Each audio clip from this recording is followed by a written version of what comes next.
Stock valve springs versus the new Kibble-White springs here. These are Kibble-Whites are a double wound spring, so it's basically two springs, an inner and an outer. The stock springs are a single spring, meaning it's only got one spring. So at my installed height here, which I measured off the cylinder head, we're sitting at about 40 pounds on this one here, about 40 pounds.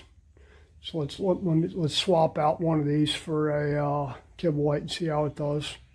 Okay, we've put our Kibble-White valve in there. We are sitting at, how well you'll be able to see this.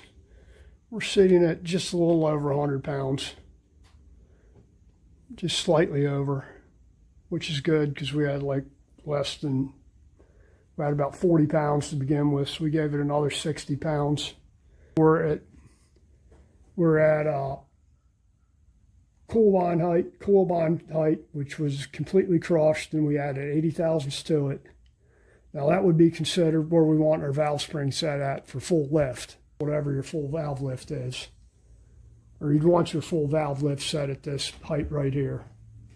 So we're going to say that that's basically about 1.10 inches, which is actually more than I wanted really, but let's see what we're sitting at on the gauge here.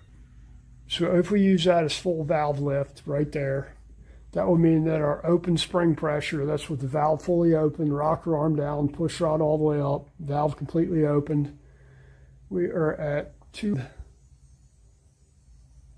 about 210 pounds. Basically, we'd add our valve cam lift or valve lift to this. So you remember your rocker arm ratio, so your cam lift isn't going to be the same as valve lift. At least not on a push rod motor, because you got a rocker arm with a ratio. We're about 1.448 on the installed height, which once we do the valve job will be good.